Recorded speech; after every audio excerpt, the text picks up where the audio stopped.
Welcome to the Hustle and Flowchart Podcast with your hosts, Matt Wolf and Joe Fear. All right, we're back for another episode of the Hustle and Flowchart Podcast. I'm Matt. I'm not Matt. I'm looking at Matt. I'm Joe Fear, and I'm with my co-host, Matt Wolf, across the table, and we're with Andy Hussong out of Indiana, right, Andy? That's right. That's right. Yeah, thanks for having me. Yeah, man. So Andy is an amazing connector, and that's how I think we met you at various parties over the years. But so yeah, Andy is like the master business connector. He's the first guy we think of when it comes to making deals, joint venture deals, affiliate partners, kind of connecting us even to people to promote their products as affiliates, since that's a big part of our business. So that's what Andy's done for the last 12 years or so. And yeah, so hopefully if we could deconstruct, might want to take some, sorry, we're looking at some live video here. Yeah, for you, if you guys who are listening, we're actually doing some Facebook live video at the same time. So I might have to do some tech while we're doing that, but yeah, so that's, we're not going to edit this out of the podcast because we're cool. So Andy, yeah, so we're yeah, so let's dig into it, Andy, and let's get your quick background. I don't want to go too deep on it. Cool. Maybe spend a couple minutes of how you got into the biz and kind of what you do. Sure. Well, basically, for the last 12 plus years, I've been helping set up online joint ventures. Primarily in the online marketing space, internet marketing, make money online, e-commerce, stuff like that. Mm-hmm. And it really started back when I met a guy by the name of John Reese at a live event back in 2004. Or actually, I met him in 2002 at a live event. We became friends, and then he asked me to become his affiliate manager in late 2004, right after the launch of Traffic Secrets. Which is known as, the $1 Million Day or whatever. And I had helped a little bit during that launch, but I wasn't his actual affiliate manager at the time.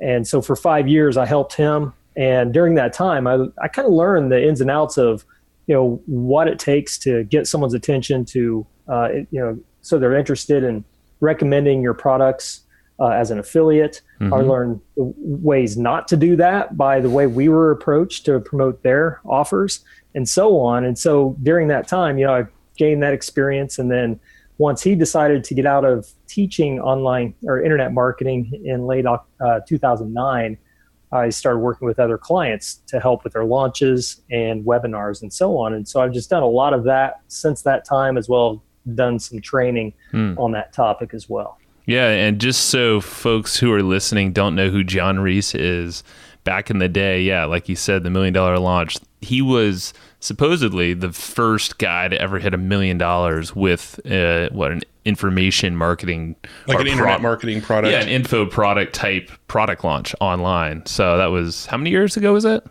That was in, I think he launched it. It was in August of 2004. Mm-hmm. And he actually did that in one day, just from doing an actual product launch, Jeff Walker style. There you go. Yeah. So he was like, he just set the bar, and it's kind of like the 4-minute mile, that whole thing. Yeah. It was like once he did it, everyone was like, wait a minute, it is possible. Make $1 million in a day. Holy crap.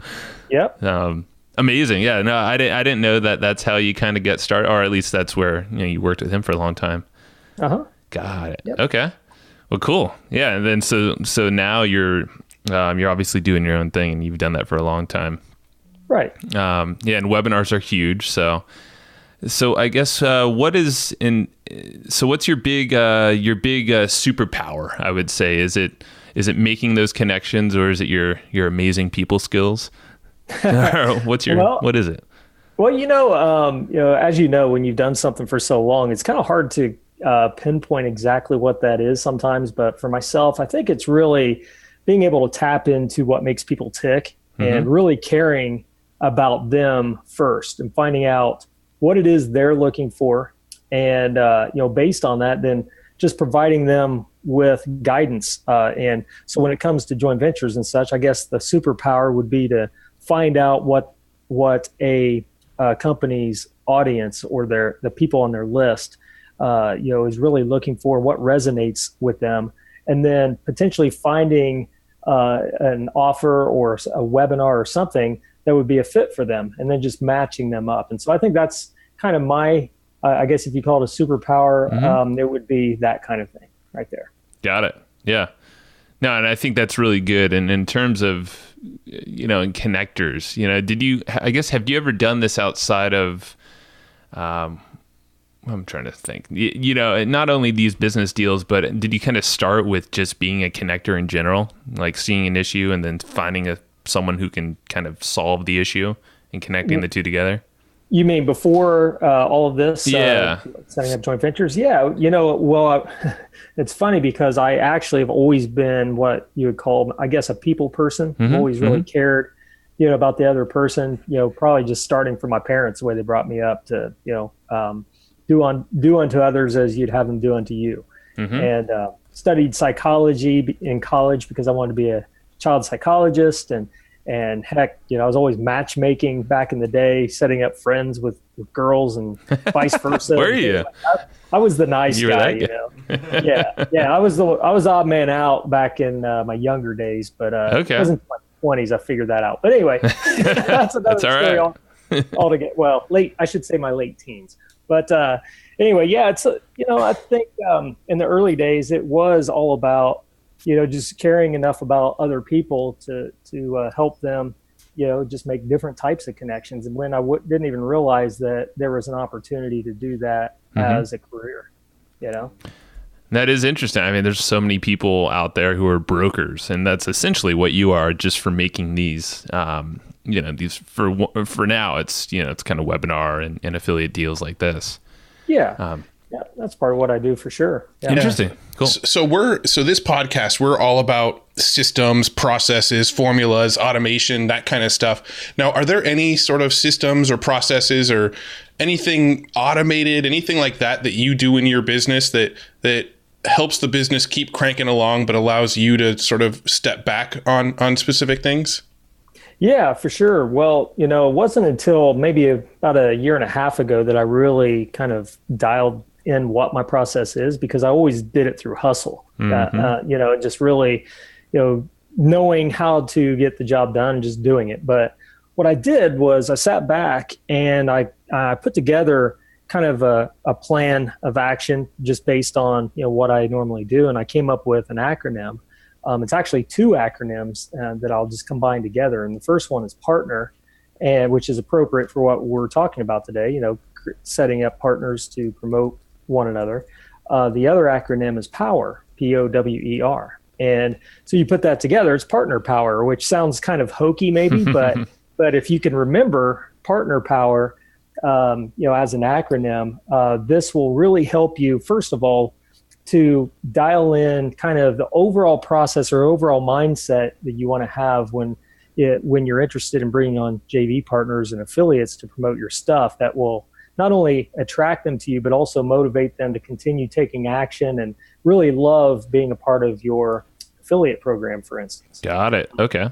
Yeah. So you want to break that down? Yeah. Yeah. So the partner side, and that's just the partner side, and the power side I'll get to in a second, but the partner side, what that stands for.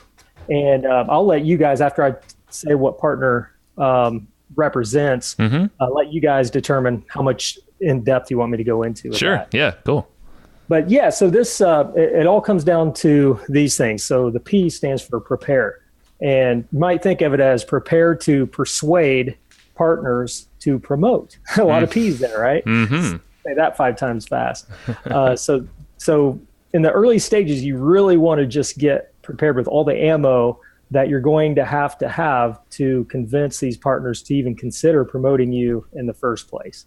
And part of that preparation entails pinpointing your ideal JV partners. And I call them endorsed traffic partners, but we don't need to get into all that today. But the basic idea is that you just want to prepare, make sure you've got all your ducks in a row before you even start reaching out to anybody. Smart. Yeah, okay? Don't just sling deals willy-nilly. Actually think about what you're doing beforehand. Sure. Yeah, it's really no different than when you're selling a product, or if you're a coach and you're selling your coaching. You don't just throw up a web page and say, here, come buy my product. You get prepared with all the details, right? Love it. It's the same thing.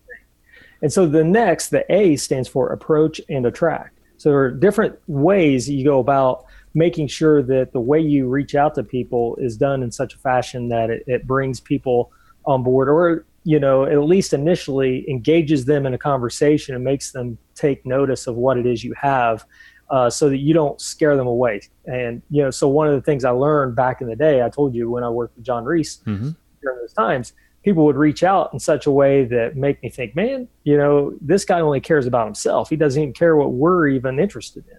And so you want to reach out to them with that in mind, really thinking about what is in it for the other person. Got it. So it's your messaging. It's the way you even approach the deal.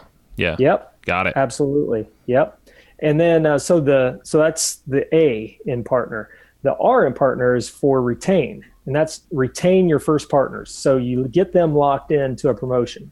Could be a product launch, could be a webinar, or what have you. But what you want to do is get them to a point where, okay, they've seen everything about your opportunity, and then you get them locked into a specific date to start promoting your product or service.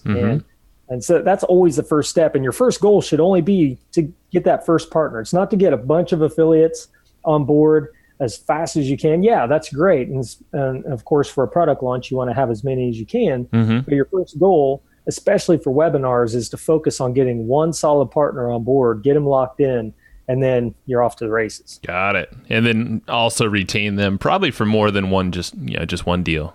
But maybe it's a percentage or just a handful of deals. Yeah. Yeah, absolutely. And see, that's where the last half of this acronym comes into place. All right, carry on.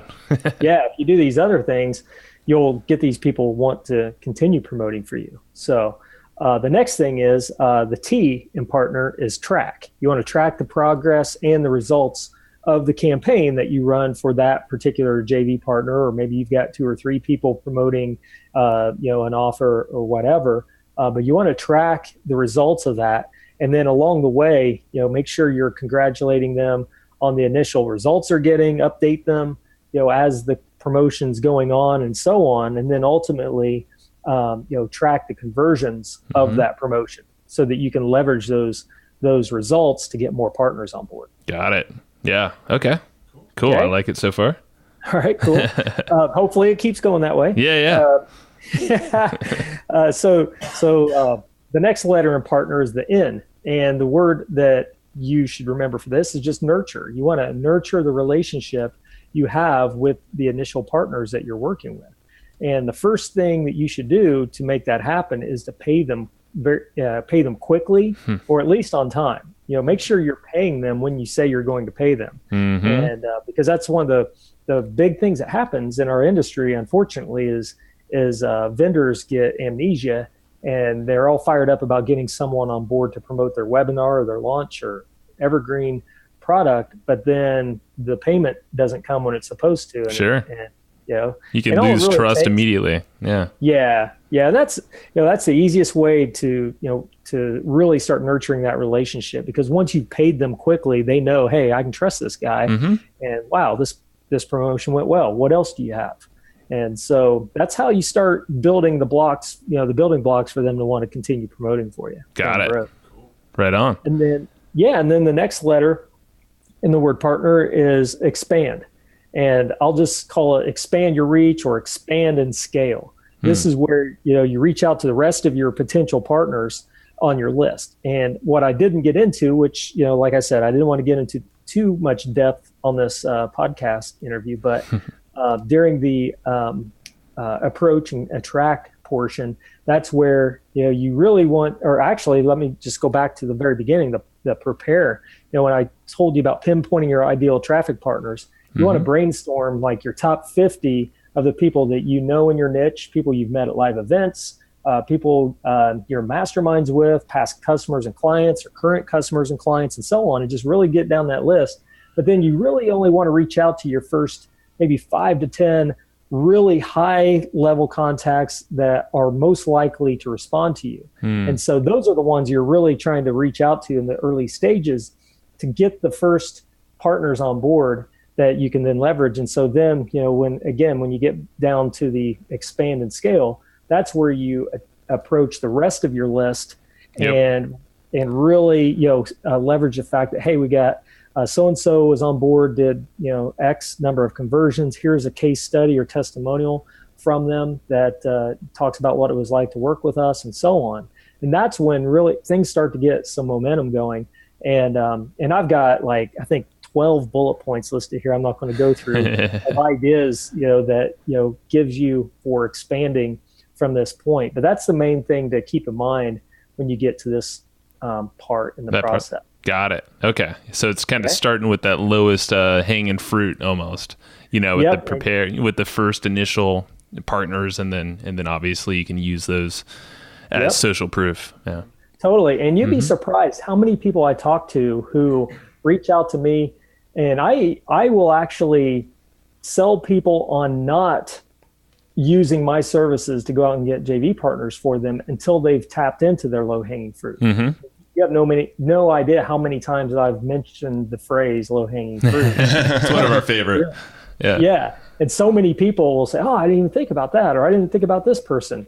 And one of the best things you can do, just as a little tip, is start thinking right now. If you've got a product, like some kind of course or software that you're thinking of releasing, and maybe you've been talking about it with your friends, your mastermind or whatever for a while, think of the people who have told you, hey, whenever you let me know when you have that out, I'll promote that for you. Yeah. Think about that. You may have one or two people or even more that have said that to you already.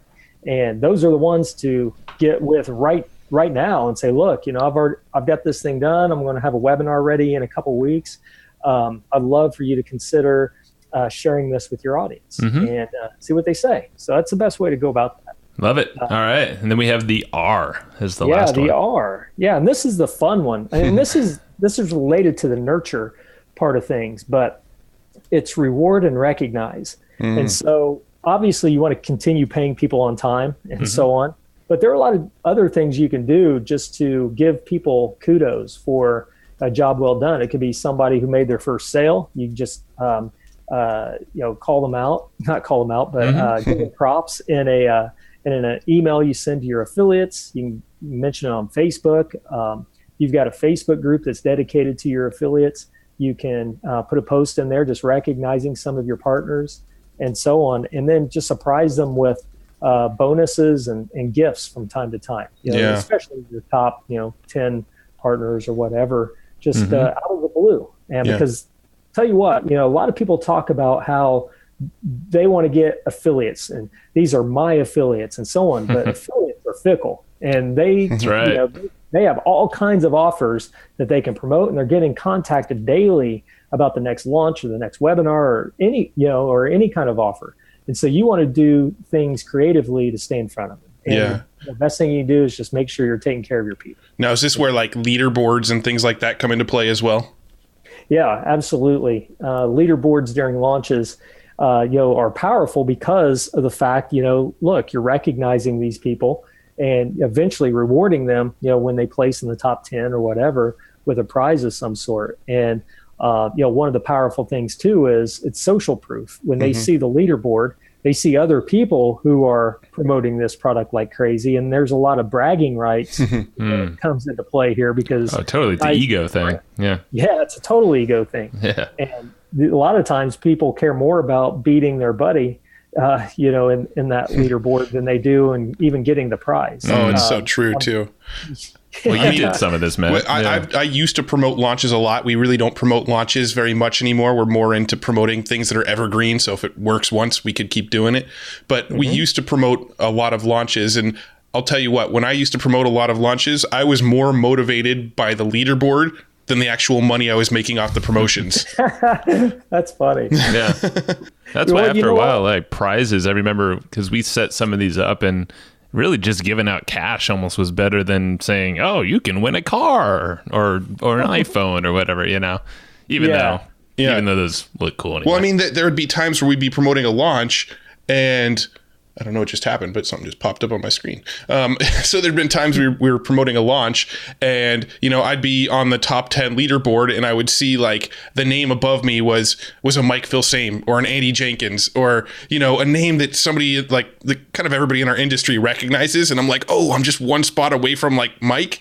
Oh, I can do this, and that really, really motivated me to try to like oust some of the top dogs from time to time. Mm-hmm. That's hilarious. Well, and by the way, guys, let me know if my audio sounds okay. If You're it's too good. loud. I know, you're perfect. Okay, good. So one thing related to that, just on the other end of things, as someone who has been the guy behind the curtain, creating those leaderboards for my clients during some bigger launches and such, it's a lot of fun to put those names down and think of little statements or little, I don't know, just little messages to put in those emails that would kind of tease them and push people to try to beat the guy ahead of them. And knowing that, even though it's kind of silly that everyone knows it's coming, it still works. And, Yeah. and what's cool is behind the scenes, you may not even realize this, but like if, you've probably reached out to a vendor who you're promoting during a launch and asked, okay, so where am I at? How close am I to the next guy? Mm-hmm. Well, half the people on that leaderboard are doing the same thing. So everyone's like jockeying for position and trying to beat each other. And the affiliate managers on the other end of things, juggling these different conversations and egos and all that, and trying to say all the right things and push the right buttons to get people to keep on pushing. Just one more email. Mm-hmm. Just one more email. Yeah, that's right. Yeah. Absolutely. So Matt actually just wrote a question here, and this is something that we kind of question often. And I know, is the one you just wrote there is, what are your thoughts on the launch model, kind of like what you're describing here, versus doing something evergreen, where something you could drive paid traffic to, kind of maybe do a content, grow your own list as if it were your product, but you're promoting that product. Yeah, it kind of just sprung out of the question. What I was just talking about is, Joe and I, we're big affiliates. That's sort of one of our main income streams, is promoting affiliate products. But we prefer to focus on products that they're not shutting down anytime soon, or they're not, raising the price on us anytime soon. We like evergreen products that if we get a promotion that's working, we can just double down on that promotion and keep going with it. But it seems like a lot of the people in the marketing world, the info world, the software world, they like to do these launches where they ramp it up and sell for a week and then turn it off. So just curious on your thoughts and, pros and cons of each. Sure. So just a quick question back to you. Do you mean pros and cons from the affiliate side or the vendor side who's always launching stuff, taking it off the market, launching something new, and so on? I would say I'd love your thoughts on both. I mean, because I've seen it from both sides. I've been involved in launches and we've been affiliates. So in my head, I kind of know the pros and cons of each side, but I am curious on your thoughts. Yeah. Well, first of all, I think there's no right or wrong. I think there's a place for all of it, and it really depends on each company's personality and their goals. And so when it comes to a product launch, let's just say from the vendor side, and by the way, my audio I'm watching the input and it keeps rising as I talk. So I have yeah, you keep saying you're good. So yeah, sounds fine on our end. So okay, no good. worries. So when it comes to doing the product launch from the vendor side, one of the biggest reasons for doing that is to make a big splash, get it out there in front of as many people as possible and create an instant business around that product. And, that's a great way to go about it. And some of them do make the vendor a lot of money, but a lot of it's paid out in affiliate fees, maybe copywriting fees, and just different types of fees that have to go out. But it's more about, building that instant business to get that product out there. And then, but what I don't like is, taking the product off the market. I've just always felt like you can create the scarcity and the sense of urgency without taking a product off the market that's supposedly so good that, why would you take it down? Yeah. And I do understand that, there's also something to be said for, if it's software, maybe you only want to have X number of people in, and to make sure you take care of them and have everything set up properly. before you blow it up to more people. But a lot of times these products don't even get re-released at all, and so That's on. true. But from the the affiliate side of things, I think that it's the same thing. You've got to promote things that you feel good about, that you prefer promoting. And I think that if you can find something that's evergreen, something that is, has a longevity in terms of being able to promote this thing ongoing, I think it only makes sense to keep, promoting something that keeps working. Yeah. I mean, so many of us try to end up stopping something that works. Yeah. I find it fascinating because you look in like the real world, I say with like air quotes, outside of like the marketing, info product, SaaS world, you get outside of that and you look at, bigger companies, they do launches all the time. Like you look at an iPhone, every year there's a new iPhone launch with a big build up to it and commercials. And we're going to be doing this keynote presentation. And there is that sort of build up that you get with a launch. They launch it. They have a shit ton of sales all right in the beginning, but then they don't just go and say, okay, we're turning it off now, so you better get it this week. You don't see that outside of our world. And I always found it so fascinating that so many people would follow that sort of, let's launch it and get as many sales as we can in a 2-week period and then turn it off and then nobody can have it again. Right. Exactly. And, related to all that, what I think, what I like is kind of a hybrid of what we're talking about. And that is, I love webinars. I love the whole live webinar type, I guess, game, if you call it that, just because it's more of a rolling launch. You work with one partner at a time. A lot of times weekly, you've got a new partner on board. That's right. And more sales, more customers, work with another partner, and look at it as a mini launch that you use. But you do usually end the sales at the end of a webinar promotion. But the truth is, if people contact you after the promotion and say, hey, can I still get in? Most people will let you in. Of course. Yeah. Right. Yeah. So, but that's what I actually, I basically retired from helping with launches just because there's so much time and stress. Yeah. I was going to say, I bet everything's last minute. And this is where Matt and I's philosophy, because we came from doing launches. I kind of did a lot of work similar to you, not brokering, but behind the scenes doing, creating the webinar slides and the presentation flow for clients of all sorts. I'm sure a lot of people, and, it was so damn stressful. And then it allowed me to kind of see from behind the scenes. I know Matt, various businesses of his own, we're like, damn, it's just too stressful. Like, business shouldn't be that hard to just constantly have to hustle this launch thing. And granted, you can make a lot of money, but there's a lot of expenses that way too. Yeah. And everybody seems to be needing things last minute in launches. I feel like a lot of people who do launches don't prepare far enough ahead of the launch. They need their JV manager to start rounding up people a week before they go live. They need that sales video 3 days. You get the data on it 3 days before that video is supposed to be live, and they're contacting their copywriter 4 days before it's supposed to be live. And it doesn't seem like a lot of these guys really do the necessary prep work. I feel like if you're going to do a launch, the right way to do a launch is to spend 3 months preparing, so by the time the launch day comes, you're not stressed out. It was just kind of a 3-month process to kind of put all the pieces in place. But I don't feel like most people do it that way.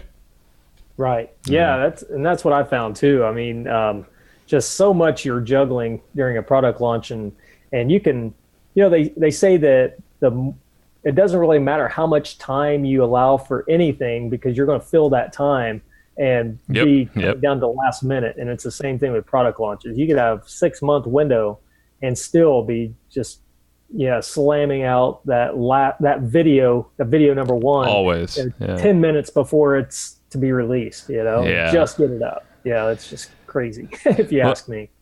All right, so I'm gonna recap just really fast, and then I want to hit that power before we get too deep into this, or too long. So the partner, I'm just going to recap really quick because I wrote them down. So the partner acronym I think is great because it's great. It seems like you can apply it to any kind of matchmaking, deal making, things like that you want to apply. It doesn't have to be what you're doing. And I just wanted to clarify that is you could do this when you're just even just trying to drum up clients, get referrals. It's a great way, it seems like, to really hone your focus in and then processize this whole thing. So partner, I'm just going to recap really quick. So it's prepare is the P, and then the A is approach, attract the right people. Prepare is obviously prepare, and then kind of find that low-hanging fruit and then go on. The R is retain, T is track, N, nurture, E, expand, and the last one, R, is reward and recognize. So I like it. And now let's hit up that POWER acronym, and let's do it a little quick because I know I think we're at 30 minutes. More. Yeah, this one will be a lot quicker. And the POWER acronym is really something to keep in mind if you want to have some type of an offer, whether it's via a webinar or a launch or an Evergreen product that really is exciting for partners to promote, something that is successful, that people want to keep promoting, or let's say you have a webinar and you want to get a bunch of people interested in promoting it. This is what is going to help you achieve that. So this is like your offer almost to them. Yeah. Like it's that sexy, shiny object that you're like, hey, this is what I got. Yeah. Exactly. Okay. Exactly. This is everything you want to have in place for that. So the partner was more of the overall mindset to have and just getting partners on board long term. And this is something, for your specific offer. Cool. And so the P stands for a proven product. The O stands for an offer that's irresistible. So just think about an irresistible offer. Yep. The W stands for a winning webinar or other type of sales vehicle. So it might be a VSL, could be a sales page, could be a launch, what have you. The E stands for endorsed traffic partners. So that's where you bring on endorsed traffic partners or JV partners to recommend your offer. And then you just repeat and scale after that. Repeat and scale. So it's really, that POWER acronym is just really tightly focused on making sure you've got a product that's hot and an offer that is just completely, irresistible. And like Todd Brown says, you want your offer to make people think they're nuts. Totally. Yep. A no-brainer, something where it's like, I can't believe he's even doing this. I gotta take him up. Yeah. Yeah, just by showing the value and maybe stacking the bonuses, but also a really sweet no-brainer refund policy, guarantee, whatever. Just all that stuff combined. I like it. Yeah. Cool. And this seems like because what you're doing. It seems like you're distilling all of this knowledge that you've had over the years, all these different partners and offers. Because, someone like in your position, you've probably seen what works and what doesn't better than almost anyone. Yep. Just because you know the numbers inside and out from both sides, not only the vendor, but the actual affiliate. It's pretty amazing. That's why those listening, definitely exercise the partner. That's great. But if you have a product of your own, POWER, like that whole acronym, proven product, offer, an irresistible one, winning sales vehicle of some sort, webinar, sales page, VSL, endorsed traffic partners. So get some good people who can drive traffic behind you, who would be interested, could be Evergreen type people or launch, and then repeat it. I think it's brilliant. Yeah, I actually want to ask a couple questions on it. We're actually a little bit over time already, but you're our last call of the day, so we'll be all right. So cool. Bonus. Here's my question about the sort of POWER acronym. Now, the W is winning webinar or a similar sales vehicle. How do you know if it's a winning sales vehicle? And my question's in reference to this. I'm not going to go to an affiliate and say, you've got to promote this. This one's a winner without knowing myself that it's a winner. You know what I mean? Right. So how would you first determine that it's a winner before going and chasing up affiliates? Sure. Well, first of all, before you even test it on your own, which might be kind of where you're headed with that, and what I would recommend, which is testing it internally to your own audience first, right? Yep. Or with some paid traffic, what have you. The truth is, you don't need to do that necessarily, and I can tell you why in a minute. But I'll make this short and sweet. The first thing you want to do, let's just say with webinars, for instance, is just following a proven process for creating your webinar in the first place. Something that's proven, like from Russell Brunson, or there are other webinar experts. A friend of mine, Joel Irway, right now, it's based off of Brunson's process, but he has something dialed in. Amy Porterfield, Jason Fladlin, different people have proven strategies for creating a webinar that kicks butt. And so if you just plug in the pieces of your offer and your, what you have to offer people into that webinar, then that's a good start. But to answer your question more directly, what I always recommend is, if you've already got an email list, and to promote it to them first. Start doing the webinar internally. See how your people react to it. And if you don't have a list, if you could pay for traffic, get some Facebook ads going to get people to your sales vehicle, whether it's a webinar or whatever, that's great too. Now, you don't always have to do that, and that goes back to low-hanging fruit. I can't tell you how many people, I would say probably 80%, I'm just guessing, but I'm saying about 80% of the people that I've helped get JV partners for their webinars never sent it to their list first and never paid for traffic to it first, because they had just one person or more, but one person who was willing to give them a shot and believed in them enough to recommend that to their audience. And so on the one hand, you don't want people to be your guinea pig, to be the ones that you test your webinar on.